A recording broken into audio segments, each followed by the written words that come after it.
This is ATL Day Ones, part of Locked On Sports Atlanta. And it starts now.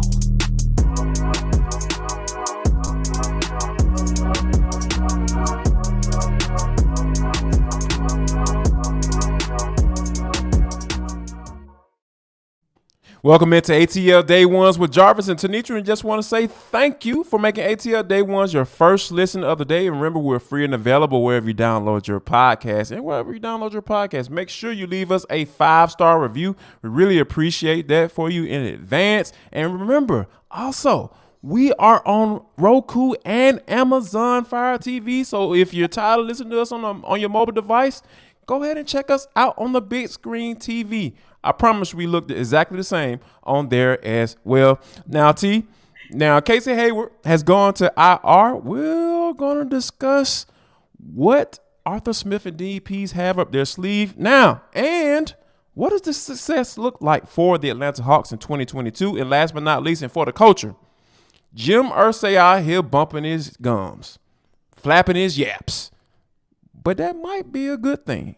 We'll talk about that as well. But first, we have to talk about Casey Heyward going into IR. We don't know how necessarily know how long he's going to be out, but we know he's going to be out for some time.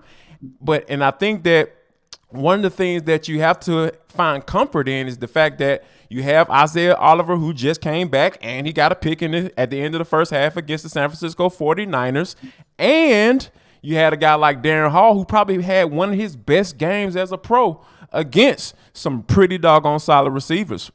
Yeah, Casey Heyward going down, it's tough because he was really starting to catch his stride, we feel like, in that secondary, and also you lose that veteran. But I love what you said about Isaiah Oliver. I tweeted out right after his interception. It was just really almost like half exciting, half relief to see that he was that guy again. And I think also he is one of the guys that Dean Pease has come to trust. We know that he tried to put him in different situations last year, finally found that, hey, that guy might be really good in a nickel package. And he was just before he went down for injury. But that takes nothing away from the fact that he was also starting to excel overall in Dean Pease' defense. So I think that if there's a need to put him in more spaces and places than just in maybe that situational space, I think he'd be good to go. And like you said, Darren Hall, I think AJ Terrell may have said it best, which is we pride ourselves in not being focused as a secondary on who's the one, who's the two, or who's wherever on the depth chart. It is truly the next man up mentality. And Darren Hall, we remember he had that big pass breakup. Brandon Ayuk about to do some things, or looking like he was, and maybe starting to help the Niners mount a comeback. And Darren Hall said, nah, not today. So, yeah, I think that unless there's someone out there kind of in that veteran space that the Falcons feel like, hey, that's a guy that, we had an eye on, but for whatever reason, he wasn't available or we couldn't get him, and now he's back in that space. And they decide that they don't have enough guns in the secondary holster, then, yeah, go for it. But like you and I had discussed a couple of days ago, they pretty much went through their entire secondary in one game, and it worked out just fine. Yeah, and that's the thing that you find comfort in as far as from just being able to utilize your entire 53-man roster or the 48 that dresses, in home games. I think that's some of the things that Arthur Smith talked about as far as, not necessarily depending on 3 or 4 guys on your entire team or 5 to 6 guys on the offense and defense, but specifically speaking on the defensive part, like you don't have to depend on Grady Jarrett to make a play every play, or you don't have to look at AJ Terrell like, all right, we need you to pick up this fumble again and go score a touchdown. You have guys who throughout this season who've made big plays, and you had Alford, hit a game in the interception to seal the deal. You had Richie Grant come up and make a play, at safety and pick the ball off and seal the deal. And thankfully, we've seen Grady Jarrett consistently get those sacks at the end of games to help seal the deal as well. And Lorenzo Carter is another name that has made plays as well. So I think that when Arthur Smith says that kind of gives me the nudge that, okay, more than likely they're going to stand pat. But he did say something that I thought was kind of interesting. He was just like, with the trade deadline coming up, and that you're not going to have your veteran corner, which those guys are very valuable when you need in those moments when you need guys to make plays. I don't think that if Terry Fontenot finds the right deal or finds the right guy or finds the right fit, I'm sure Arthur Smith won't have any problem bringing him on, because they know that they've built this roster to the point where these guys are some of these guys are think alike, and they have the same goal in mind, and that's the vision is to go out there and prove it each and every Sunday that, hey, that these guys belong. Yeah, agree. So I think that one of those things that, you know, we talk about, just it just kind of makes me feel a certain way as far as this stat that you brought to me. I thought it was very interesting, right? So based off of just offensive scoring as a whole in the NFL, I thought this was kind of really cool when you sent me this. It's saying that the NFL is down 100 offensive touchdowns, and that is something that I feel like when you think about, you know, Marcus Mariota coming off of being named NFC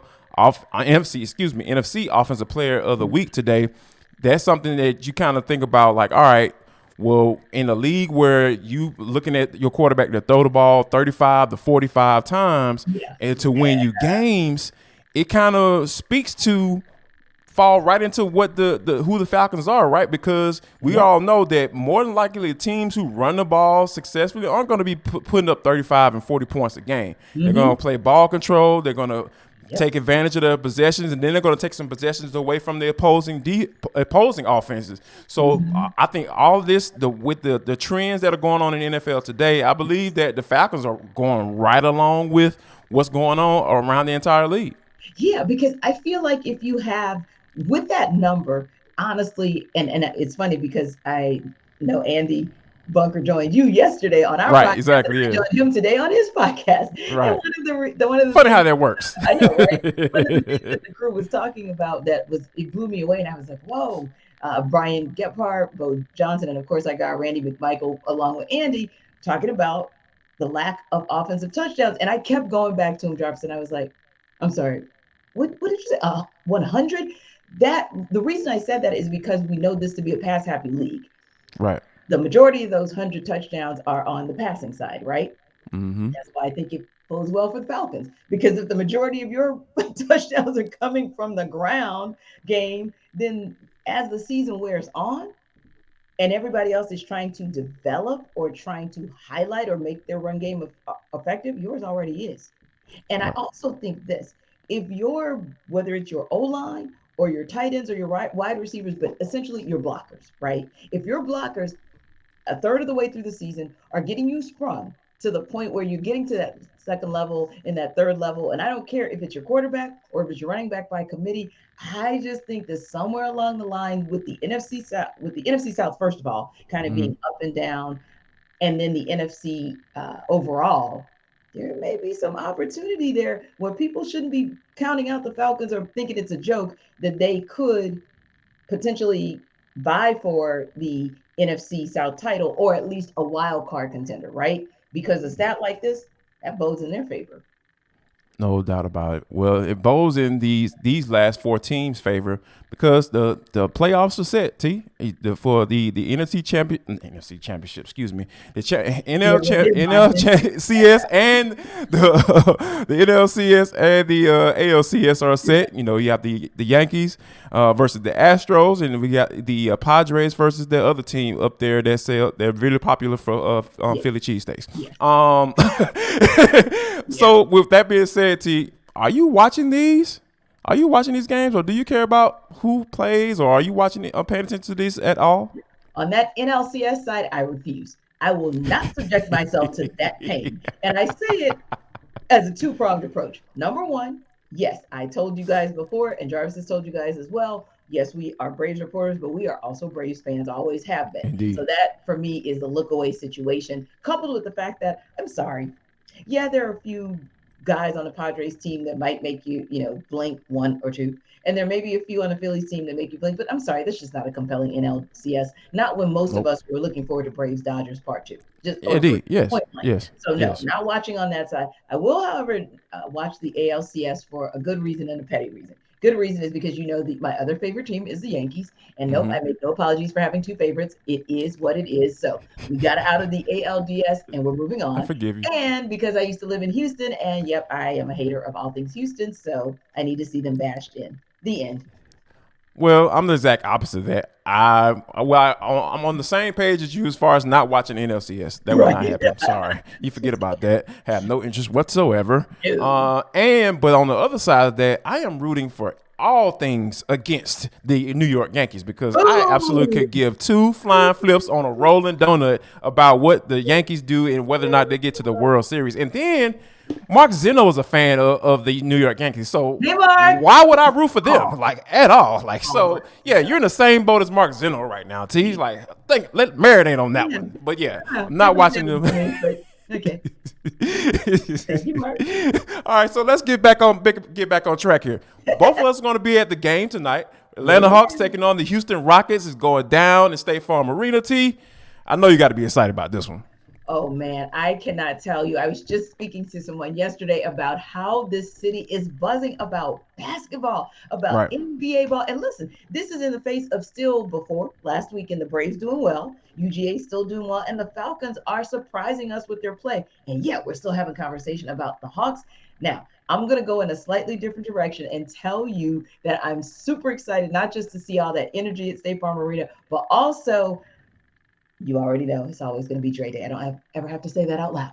But I'm looking to see what Onyeka Okongwu is going to do on offense. I think his defensive game has just improved. He's been working on his offensive game. So he's my guy who I want to check out along with what the new look bench, the new look second unit, the bench mob looks like, because it's a bit different from what we saw last year. Yeah, it's definitely going to be a sight to see. And I think that we're going to dive into whether or not how long it's going to take for this Hawks defense to improve this year. But first, we have to talk about betonline.net. And I was just looking at betonline.net just now, literally just now, because I wanted to check to see what the spread was for the Atlanta Falcons. We talked about them and what kind of challenges they're going to face this week because they're down Casey Heyward. But I think that's something that, bet on the odds are kind of telling me something, right? Because the Bengals are actually favored by 6 points. Essentially that's a touchdown. So you got to feel that the Falcons are going to lose by a touchdown if you're going to go in the Bengals' favor. So I think that I need to get a little bit more information. Guess what I can do? I can go to betonline.net because it continues to be the top online source for all your sports wager information, for live in-game betting, scores, and you listen to us for podcasts. Why not listen for betonline.net for podcasts as well? They got you all covered. And the last thing is, that over-under for the Hawks might just be very enticing to you because I think that if you think that the Hawks are going to win 50 games this year, you might want to put the over on that bad boy. And BetOnline is going to tell you exactly what you need to do. All you have to do is go to your mobile device to learn more about the action happening today because guess what, guys? BetOnline is where the game starts. It is where the game starts indeed. And speaking of start, finally, we are here. It NBA. Is the start of the NBA season. Of course, it started last night with the Celtics getting a win over the Sixers and the world champion Warriors getting a win over the Lakers. But real talk, season just starts for us here in Atlanta tonight when the Hawks take on the Rockets. And, Jarvis, we look back to last year, right? And we all had expectations about how that season was going to go based on how the season went the year before. Okay, we all know that went up in flames, right? But it's a new day, so let's just be positive and let's be optimistic. And I'm thinking, okay, so now that we know we have new pieces in the puzzle and it's a new look Hawks team, what are your realistic, emphasis on realistic expectations for this season, or what would you say your definition of success might be? To be honest with you, if they play a home game in an opening playoff round, that would be those are my expectations, and I think that a top 6 team is almost borderline. Like there might be some changes being made, if that's the case, or and they bow out in the first round. So I think it's a very small window there, right? So I think the top 4 teams get their home playoffs home series. So exactly. And I think that's the expectation for me because I think that you may maybe looking at a situation where it may take some time to figure out what this defense is going to look like for the Atlanta Hawks. You know what I mean? But I think that and then of course with Nate McMillan and how he calls his offense and what he does and how he kind of works with Dejounte Murray and making sure that these guys are doing what they're supposed to do offensively. And I think it's going to be a little bit of an adjustment period. But I do expect talent to rule tonight, against the Houston Rockets for sure. Yeah, I would agree, especially because some of their, and albeit rookies in Ty Washington and Jayshawn Tate, they'll be out tonight. And of course, they still have Jabari Smith and Jalen Green. Carter. I'm sorry. Yes, Jalen Green. Green. Yes. My mind, you know where my mind is. I know what you mean. Falcons camp, right? That defensive tackle that the Falcons should draft. Yes, exactly. That dude. And look, Jarvis is actually telling you guys something because in my mind it's been Jalen Carter, and more Jalen Carter. So you all see that Jarvis and I are like still trying to bring it back into NBA. The NBA season and Hawks. But this is what I thought was interesting as well. And I agree with you. At a minimum, Jarvis, we want to see the Hawks really host that opening round, right? Because that in all likelihood means you're in that top 4. And I thought it was interesting as well. I'll even put like a slight caveat on it too. Mm-hmm. This is going to be a little bit of a loose definition of success, but follow me, Jarvis.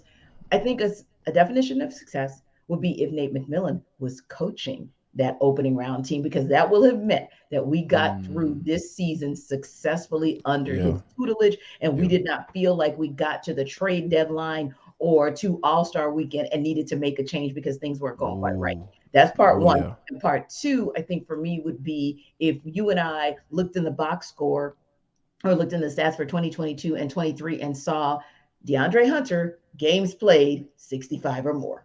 Wow. Wow. Or more, Jarvis. Yes. I think that's a great look. I think you make a great point because we all know that the Hawks are willing to make in-season moves. We know for a fact that that's the case. You know what I mean? But I don't know who the replacement would be if that were to happen. But I don't expect that to happen. And I don't foresee that happening. During the season. But like I said, if he's on that.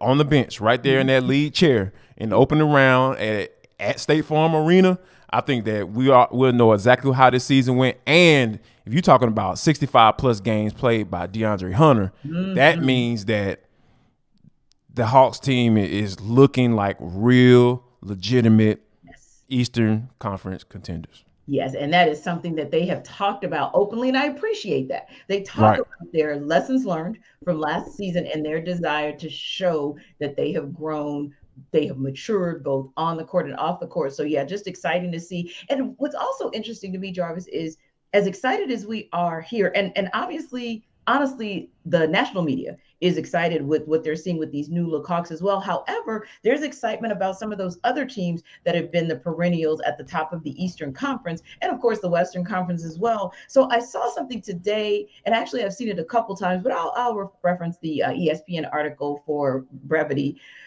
Based on the betting odds, it looks like there's a lot more parity and a lot more of the races being wide open in both conferences than maybe people give credit for. And so the article, I'll just get to our crux of it, if you will, which is the Eastern Conference, basically saying that, okay, the Nets, the Bucks, the 76ers have consensus odds of being 10-1 or shorter. However, the teams that are right there with them, the Hawks, for example, the Bulls, etc. And you notice I didn't even have in there the Celtics. So you've got, like 3 teams right there on the cusp, and those odds are so close together that it made me think, Jarvis, that would be another opportunity for us to say, hey, there's a measure of success out there to get in the top 4, because even the odds makers are saying, heck, it's heads or tails. We don't really even know what to look at across the league, let alone the conference.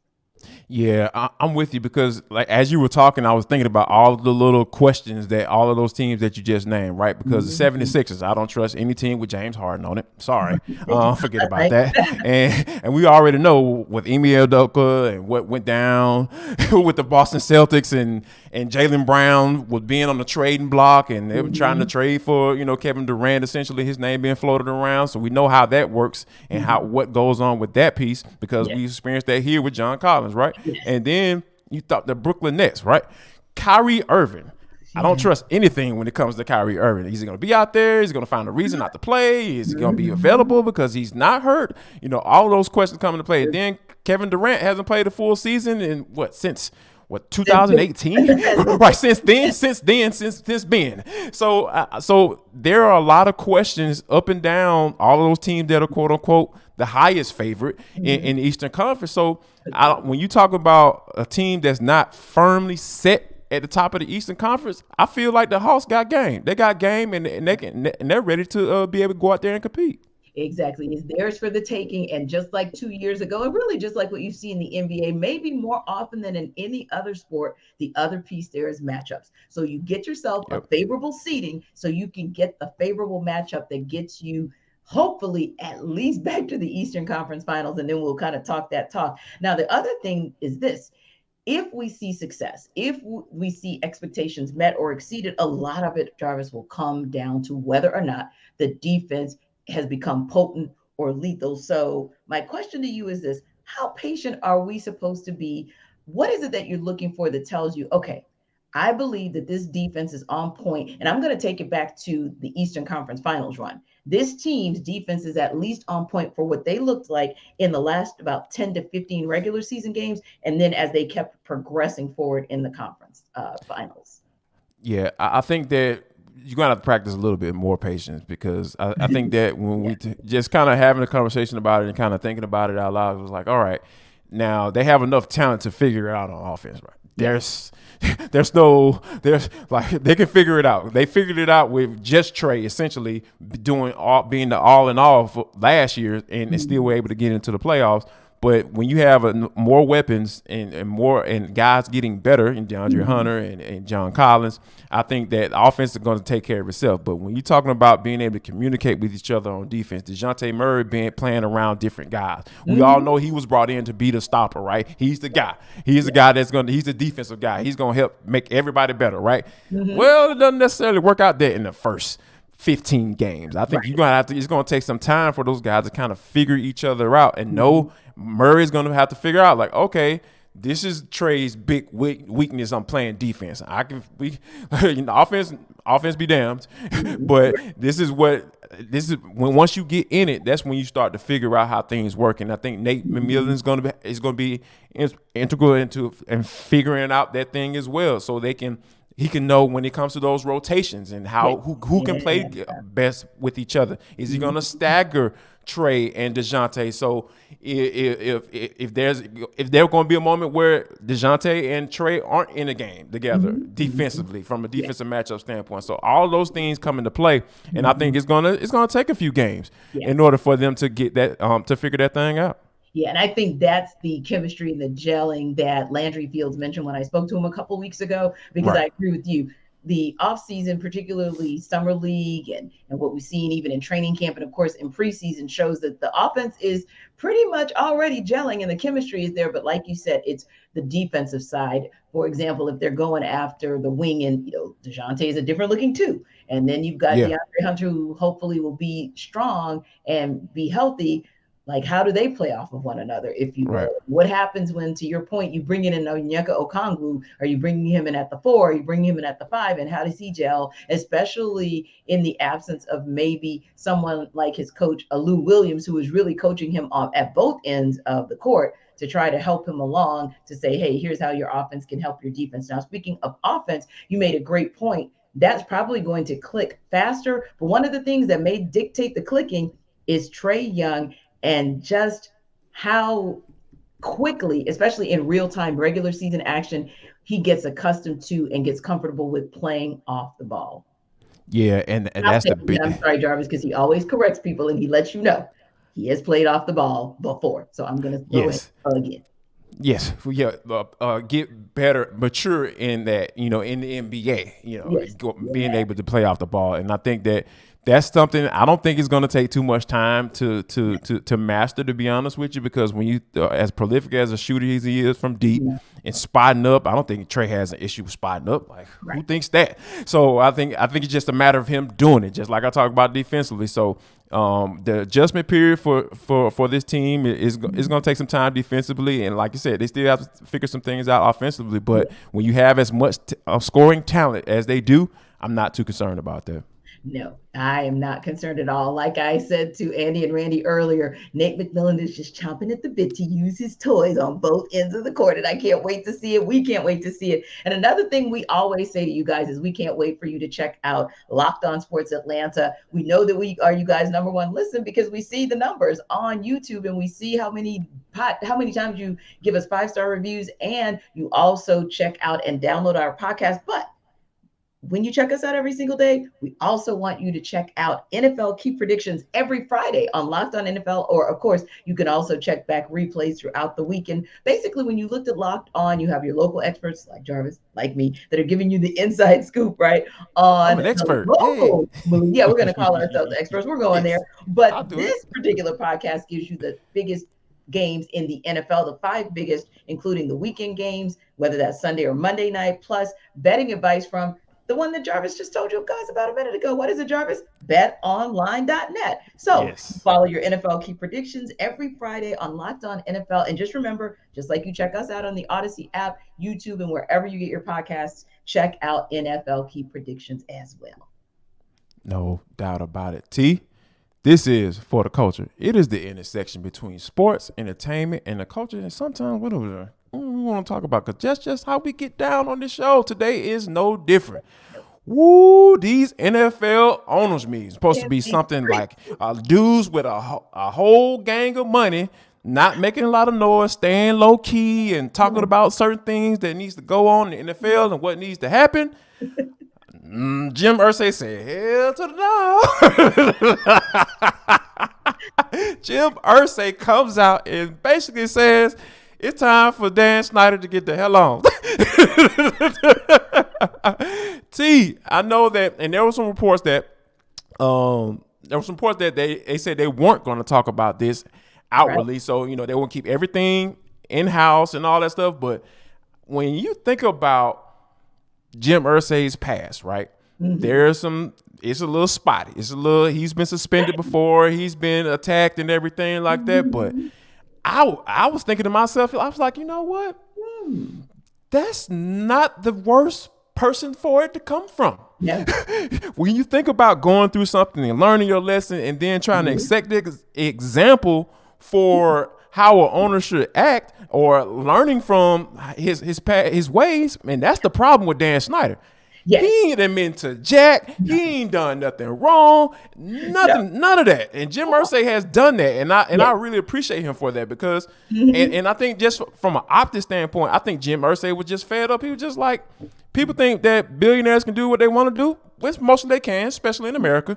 Yes. But he was like, it just doesn't work like that. And I think he's speaking from experience, because he got punished for not behaving like he's supposed to behave. Right. And here's the interesting thing. We dichotomized it last week in terms of, okay, there are also tiers and levels to this, right? Of course, no doubt, always. Where Jerry Jones fits in the tier, where Robert Kraft fits in the tier, or where the Bidwells do, or the Arthur Rooneys, yeah. Exactly, the Rooneys. So we talked about kind of the different tiers and how things are managed. And Jim Irsay probably falls somewhere in the second tier. Let's just call that.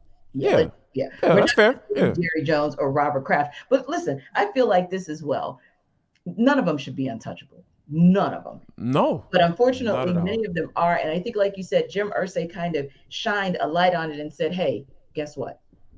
You should take accountability for your actions. What you did is inappropriate, and there should be accountability for it. And we know then it becomes like unraveling, right? Because of course now Jerry Jones and Robert Kraft are bickering, and that's so funny to me. You know what that is? That's that tier one mano a mano, who's the big dog room situation. Big dog. Yeah. So I love it, because the thing about it is that's the kind of thing to where it shows that people are starting to take the gloves off. Because remember, we were saying that part of the reason that Dan Snyder has been able to get away with all of this for so long is because he has to know where the bones are buried.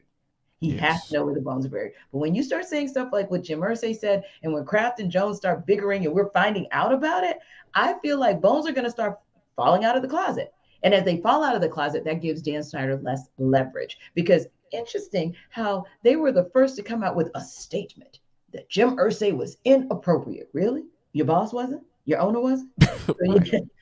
Come on. Yeah, thought that was kind of interesting statement that they made, but I like it. Like you said, I like that there's someone saying man up and take accountability and responsibility in a way that you never have. And I like that sometimes we see the chinks in the armor from the owners, because if you see chinks in the armor for one owner, trust and believe other chinks in the armors of others will come forth.